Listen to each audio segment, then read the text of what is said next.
오늘 우리 교회에서 두 번째 성탄 예배를 드리는 주일인데요. 오늘이 이제 진짜 성탄절 예배죠.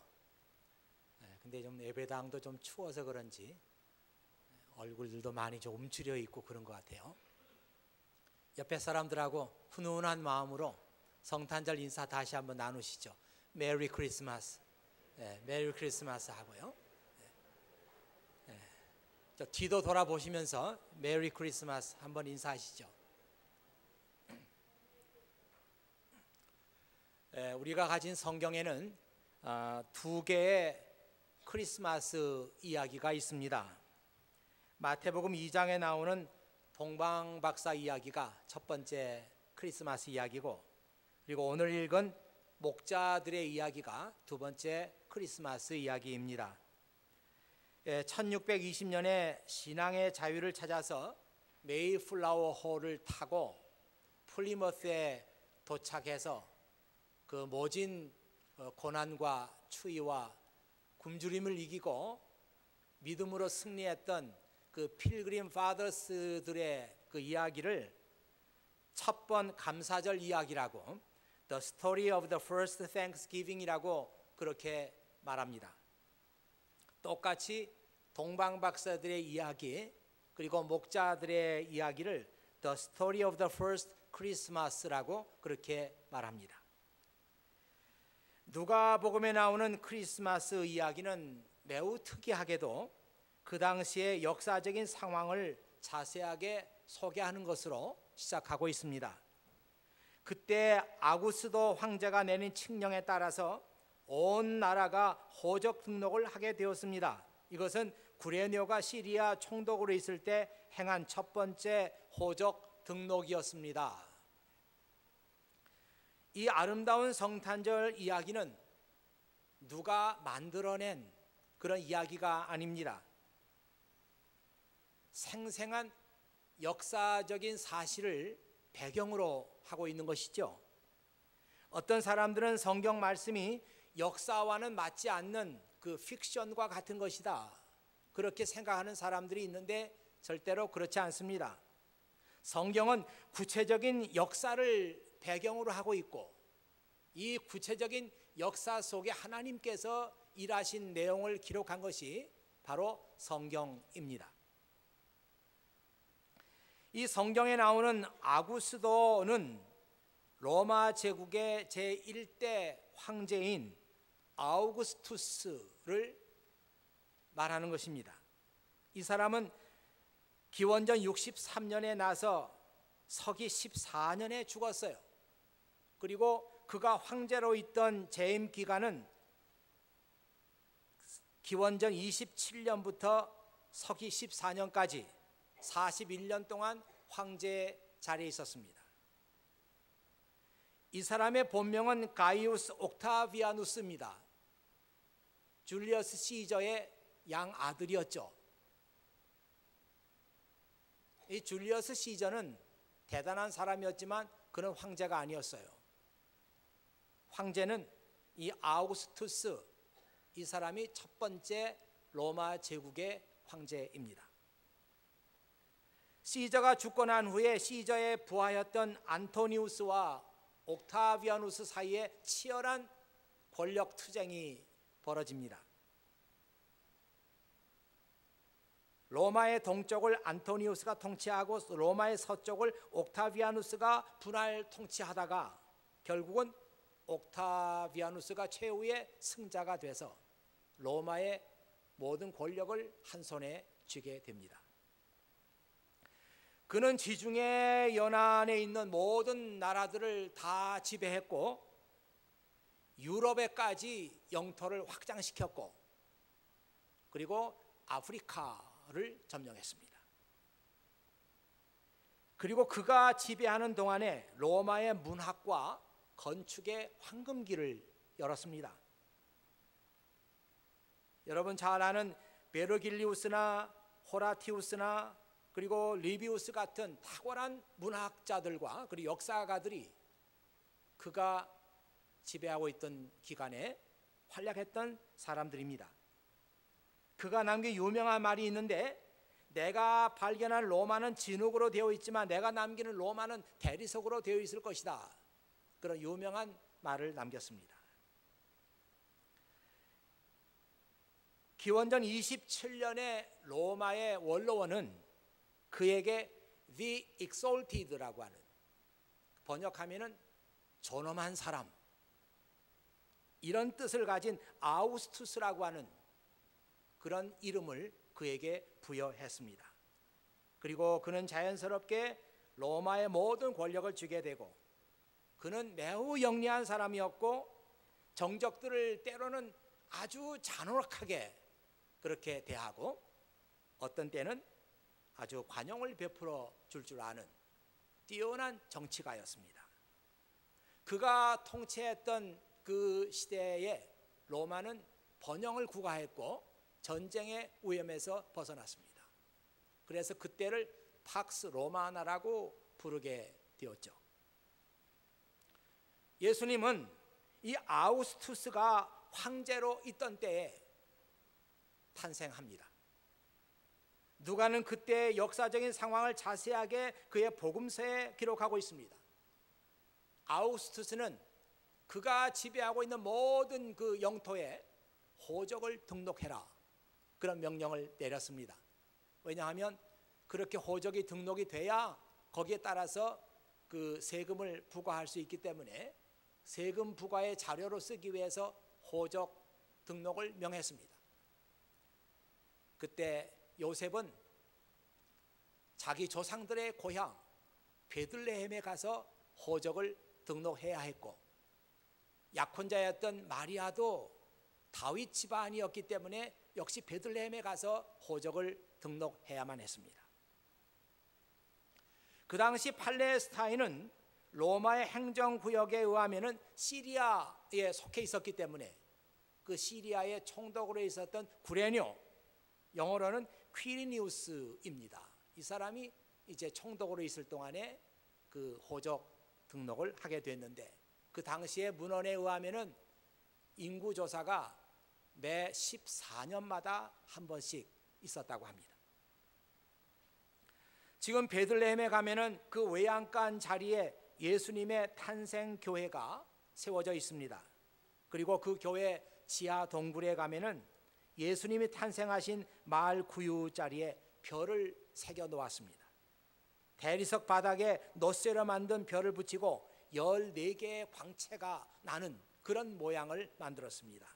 이것은 아브라함부터 다윗까지 14대이고 다윗부터 바빌로니아의 포로로 끌려간 때까지가 14대이고 바벨론 시대부터 예수님께서 탄생하던 시대가 14대라고 하는 마태복음의 말씀을 기초로 해서 별에서 14개의 광채가 나는 모양을 만들었습니다.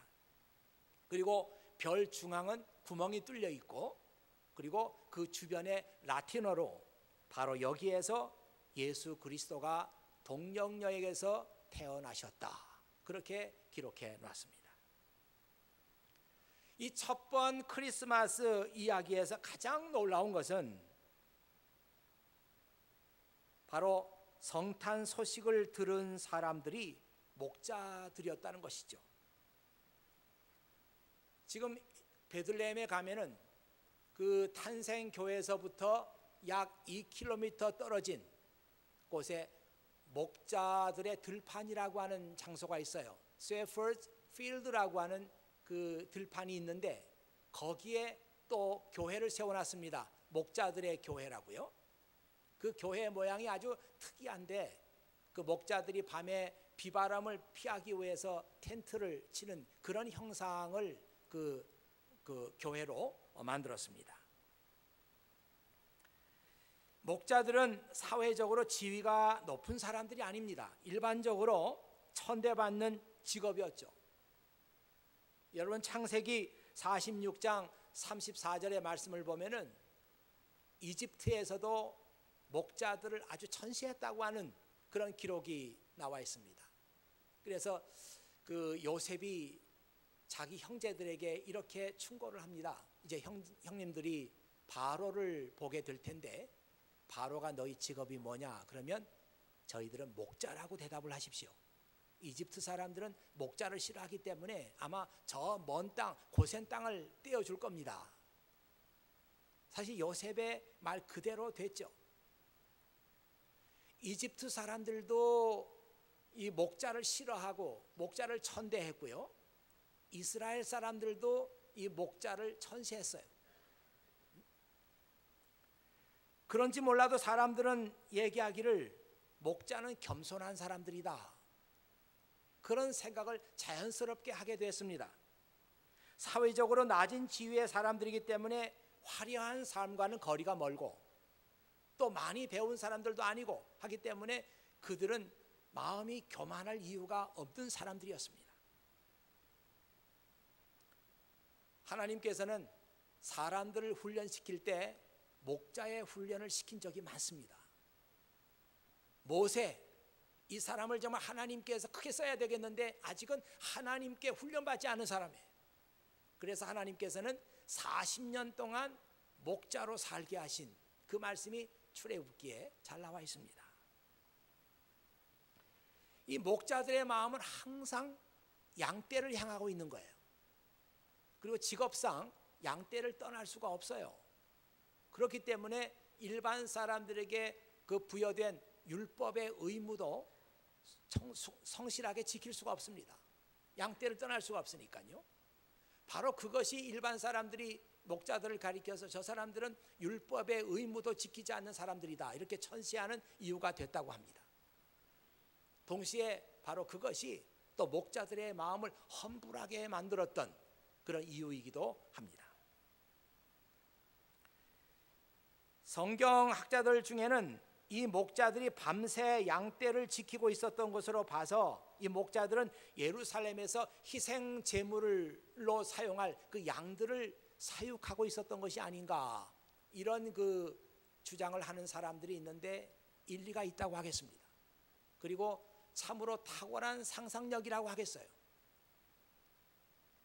참 생각해 보면은 이 목자들이 희생 제물로 사용될 양들을 치고 있었는데 이 목자들에게 이제 앞으로 인류의 죄를 위해서 희생 제물로 돌아가실 예수님이 탄생하셨다고 하는 소식이 제일 먼저 전해졌다는 겁니다.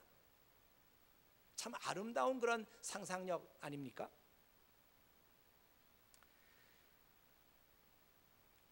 두려워하지 마라, 보아라, 모든 백성을 위한 큰 기쁨의 소식을 내가 가지고 왔다. 오늘 다윗의 마을에 너희를 위해서 구세주가 태어나셨다. 그는 곧 그리스도 주님이시다. 포대기에 쌓여 구유에 누워있는 아기를 볼 텐데 이것이 너희에게 주는 증거이다. 천사의 메시지였어요.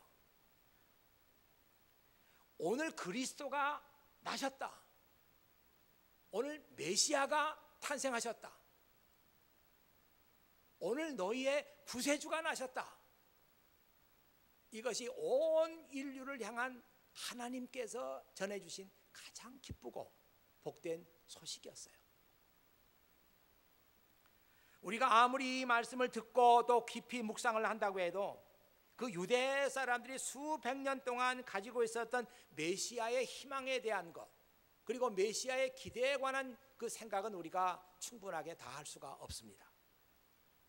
바빌로니아에서 조국을 잃어버리고 포로 생활할 때에도, 그리고 로마의 지배 밑에서 그들이 신음하고 있었을 때도 그들이 버틸 수 있었던 것은 메시아에 대한 믿음과 희망이었어요. 메시아가 오신다, 그리스도가 오신다, 그는 아마도 엄청난 힘과 능력을 가지신 분일 것이다. 그래서 우리를 로마로부터 해방시킬 것이다. 우리를 가난과 빈곤과 질병으로부터 우리를 구원할 것이다. 유대 사람들은 이런 메시아에 대한 희망을 가지고 있었습니다. 그러나 천사가 전해준 성탄의 소식은 그런 것이 아니었어요. 오늘날 너희를 위해서 구세주가 나셨고 메시아가 나셨는데 그 모습은 한 아기라는 겁니다. 베이비라는 거예요. 바로 이 얘기는 하나님께서 우리를 위해서 구원의 소식을 주시고 그 구원의 모든 사역을 이루어 나가실 텐데 그 방법은 우리가 생각하고 기대했던 그런 방법과는 전혀 다른 하나님의 방법으로 우리의 구원을 완성시키신다고 하는 그런 메시지를 담고 있습니다. 하늘에서 천군 천사가 나타나서 하나님을 찬양했습니다. Glory to God in the highest heaven and peace on earth to those with whom God is pleased. 지극히 높은 곳에서는 하나님께 영광이고 이 땅에서는 하나님께서 함께 기뻐하시는 그들에게 평화가 임한다. 그 이 말씀의 라틴어 성경이 Gloria in excelsis Deo, Gloria in excelsis Deo 그렇게 시작하기 때문에 이 말씀을 짧게 그냥 글로리아 이렇게 부르는 전통이 생겨나게 됐죠. 그래서 많은 그 작곡자들이 이 글로리아 음악을 작곡했습니다. 많이 알려진 그 비발디의 글로리아가 있어요. 우리 교회에서 한 3년 됐나요? 우리 성가대에서 비발디의 글로리아를 연주했던 적이 있어요. 그리고 핸델의 글로리아가 있고 존 루터의 글로리아가 있습니다. 얼마 전에 우리 성가대에서 존 루터의 글로리아 연주했죠. 그리고 프란시스 폴랑크의 그 글로리아가 있습니다. 하늘에서 천군 천사의 찬양이 울려나오는 것은 단순히 그냥 하나님을 찬양한다 그 이상의 의미가 있습니다. 그 당시에는요 어떤 마을에서 아이가 태어나면 그 마을에 있는 모든 그 악사들이 다 그 집에 와서 축하 음악을 연주했다고 하네요. 그런데 예수님께서 나실 때는 아무 연주도 없었어요. 그 마을 사람들이 예수님 탄생했지만 와서 연주하지 않았습니다. 아마도 외지에서 온 사람이라고 가볍게 봤는지 모르죠. 사람들의 연주는 없었지만 그러나 천군 천사의 찬양이 울려 나왔어요.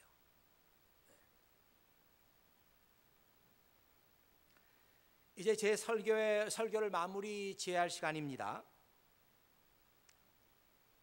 이 첫 번 크리스마스 이야기는 우리에게 많은 상상력을 줍니다. 그리고 동방박사 이야기도 그렇고 목자들의 이야기도 그렇고 이야기를 읽고 있으면 뭔가 가슴이 설레는 게 있어요. 저는 그런 생각을 해봤습니다. 왜 이 이야기를 읽으면 우리의 가슴이 설렐까? 저는 이상하게도요 이 찬송가도 성탄절에 부르는 찬송가가 많이 있는데 뭐 다 훌륭한 찬송가죠. 근데 그 부를 때마다 제 마음이 가장 울렁거리는 그 찬송가가 있어요. 왜 그런지 몰라요. 고요한 밤 거룩한 밤. 그 찬송 부르면 이상하게 그 감정이 좀 이상해지면서 가슴이 울렁울렁해요. 이 동방박사 이야기도 그렇고 목자들의 이야기도 그렇고 첫 번 크리스마스 이야기를 읽고 있으면 왜 우리 마음이 그렇게 설레일까? 그런 생각 해봤습니다. 제가 얻은 결론은요, 그 이 이야기 속에 우리의 두고운 고향, 하나님 나라에 대한 그 동경이 있지 않는가? 그것이 우리 마음을 설레게 하지 않는가? 그런 생각을 해봤습니다. 이 첫 번 크리스마스 이야기는 읽을 때마다 우리에게 많은 상상력을 주고요. 그리고 우리에게 많은 그런 하나님의 메시지를 전달합니다. 오늘 이 성탄 예배 두 번째를 맞이해서 제가 몇 가지로 이 성탄 메시지에서 우리에게 주고자 하는 것을 찾아봤습니다. 첫 번째로 역사상 가장 위대한 로마의 황제 아우구스투스가 통치하고 있을 무렵에 하나님의 아들 예수 그리스도가 탄생했습니다. 그런데 아우구스투스는 강력한 힘을 가지고 세계를 지배했지만 그의 제국은 멸망했습니다. 그리고 그의 이름은 역사에서 잊혀진 이름이 되고 말았어요. 그러나 베들레헴의 마구간에서 태어난 예수님은 세계 역사를 바꾸어 놓았고 인류의 운명을 바꾸어 놓았고 지금도 수많은 사람들이 그의 이름을 부르고 있습니다.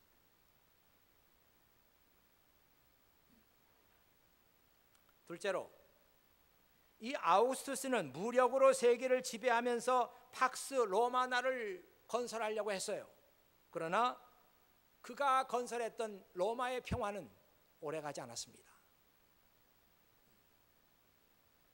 그리스도는 무력으로 세계를 지배하려고 하지 않았고 사랑으로 사람들의 마음을 지배하셨습니다. 그리고 사람들의 마음속에 겸손한 모습으로 들어오셨어요. 그리고 하나님의 평화가 무엇인지를 알게 해주셨습니다. 예수 그리스도 안에서 하나님의 평화가 무엇인지 안 사람들은 절대로 그 하나님의 평화를 잃어버리지 않습니다. 세 번째로, 아우구스투스는 그의 제국을 유지하는 수단으로 인구조사를 행했습니다. 하나님께서는 그 인구조사를 통해서 옛 선지자의 예언을 그대로 이루셨어요. 너 베들레헴 에브라다야, 너는 유다 족속들 중에서 가장 작은 마을이지만 내게서 이스라엘을 다스릴 지도자가 나올 것이다. 미가 선지자가 예언했던 미가 5장 2절에 있는 예언 말씀이에요. 인구 조사를 하고 호적을 등록하기 위해서 베들레헴으로 갔던 요셉과 마리아를 통해서 하나님은 예수 그리스도가 탄생하도록 하셨어요. 하나님의 말씀은 한마디도 이루어지지 않는 것이 없습니다. 바로 그것이 우리가 이 성경을 하나님의 말씀으로 믿고 신뢰하고 그 말씀을 따르는 이유가 되는 것이죠. 넷째로, 하나님의 일을 하다가 사람들의 칭찬이 없다고 해서 우리가 낙심할 필요가 없다. 어떻게 보면 이것은 첫 번째 크리스마스 이야기가 주는 아주 작은 그런 메시지라고 할 수 있어요. 그러나 우리의 신앙생활에 있어서 이 메시지는 결코 작지 않습니다. 하나님의 아들이신 예수님께서 이 땅에 태어나셨을 때 아무도 그를 축하하는 사람도 없었고 칭찬하는 사람도 없었고 연주하는 사람도 없었어요. 그러나 그 대신 하늘에서 축하 연주 소리가 들려왔습니다. 사람의 칭찬과 사람의 마음을 얻는 것이 아무리 중요하다고 할지라도 하나님의 칭찬에 비교할 수는 없습니다. 우리의 마음은 사람들의 칭찬을 얻는 데 있는 것이 아니라 하나님의 칭찬을 얻는 데 있다. 이 메시지를 우리에게 전해주고 있습니다. 마지막으로 성탄의 기쁜 소식을 들은 사람들은 마음이 험불한 목자들이었습니다. 하나님은 능력이 많은 사람을 원하는 것이 아니고 하나님은 우리의 능력이 필요하신 것도 아니고 하나님께서 찾으시는 사람들은 마음이 험불한 사람들이다. 이것은 성경 전체를 통해서 우리에게 전해주고 있는 하나님의 변함없는 메시지입니다. 저는 가끔 그 마더 테레사가 남겼던 그 말 생각해 볼 때가 많이 있어요. 마더 테레사가 나이가 많아지고 이제는 거동도 불편하니까 은퇴를 해야 되겠다. 그래서 은퇴를 선언했습니다. 그러니까 사람들이 절대로 안 된다고, 은퇴하시면 안 된다고, 지금 수녀님께서 은퇴하시면 누가 우리에게 기부금을 내겠냐고, 그러면서 은퇴를 만료해서 결국은 은퇴를 못했어요. 그때 은퇴를 번복할 수밖에 없었습니다. 그러나 그때 마더 테레사가 사람들에게 했던 말이 있어요.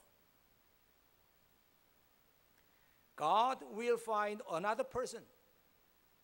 하나님은 이제 내가 아니라 다른 사람을 찾을 겁니다. More humble, more devoted, more obedient to him. 나보다도 더 겸손한 사람, 나보다도 더 헌신적인 사람, 나보다도 더 순종적인 사람을 하나님은 찾으실 겁니다. 그래서 그 사람을 통해서 일해 나가실 겁니다. 참 얼마나 이 가슴 떨리는 얘기예요. 그렇습니다, 여러분. 우리는 오해해서는 안 돼요. 하나님은 능력이 많은 사람을 원하실 것 같습니다. 그러나 그건 우리 생각이고 하나님은 그렇지 않아요. 하나님은 험불한 사람, 어디 더 험불한 사람 없나? 아니, 그보다 더 험불한 사람이 없나? 더 겸손한 사람이 없나? 더 순종적인 사람이 없나? 하나님은 우리에게서 더 순종적이고 더 겸손한 사람을 찾고 계시는 거예요. 여러분의 인생의 목적이 내 인생, 내 마음대로 사는 게 아니고 하나님 앞에 드리고 싶다, 하나님께 쓰임받고 싶다, 이것이 여러분의 인생의 목적이라면 다른 거 없어요. 우리는 마음이 험불한 사람들이 돼야 합니다. 능력을 더 많이 길러서 하나님께 쓰임받고자 하지 말고 더 험불한 길을 찾아서 마음이 겸손한 길을 찾으세요. 이것이 하나님께 쓰임받을 수 있는 비결입니다. 하나님은 우리 시대에 똑같아요. 그런 사람을 찾아서 그런 사람에게 하나님의 메시지를 주시고 그런 사람을 통해서 하나님의 뜻을 이루어 나가시는 것이 오늘 첫 번째 성탄 이야기를 통해서 우리가 듣는 하나님의 말씀입니다. 예. 이 이야기는 들을 때마다 우리에게 많은 상상력을 주고 우리에게 자극을 주고 그리고 우리에게 하나님의 메시지가 뭔가를 생각하게 합니다. 오늘 성탄절 예배를 맞이해서 몇 가지 중요한 포인트를 여러분과 함께 나눴어요. 이 말씀이 여러분의 생애를 더 풍성하게 만들고 이 말씀이 여러분의 생애를 더 하나님께 가까이 나가게 하는데 정말 필요한 말씀이 되기를 간절히 소원합니다. 기도하겠습니다. 아버지 하나님 감사합니다. 오늘 성경에 기록된 첫 번 크리스마스 이야기를 통해서 많은 생각을 했습니다. 이야기 재미있고 낭만적인 이야기로 끝나는 것이 아니라 이 말씀 읽을 때마다 왠지 우리 마음이 설레이고 두근거립니다. 그리고 이 말씀 듣고 나서 우리에게 많은 생각이 떠오릅니다. 아버지 하나님, 오늘 성탄 주일을 맞이하는 사랑하는 형제 자매들에게 바로 이 이야기가 일생 동안 내 가슴에서 떠나지 않게 하시고 그리고 이 이야기에서 들려오는 하나님의 메시지를 끊임없이 새롭게 들을 수 있는 사랑하는 자녀들이 되게 해주시옵소서. 하나님께서 어디 마음이 험불한 사람들이 없나 찾으실 때 바로 이 교회 안에서 그런 사람들을 발견하시도록 아, 여기에 정말 내가 찾고 있었던 마음이 험불한 사람들이 있구나. 그래서 그 사람들을 사용하시는 이 교회가 되게 해주시옵소서. 우리 구주 예수 그리스도의 이름으로 기도하옵나이다. 아멘.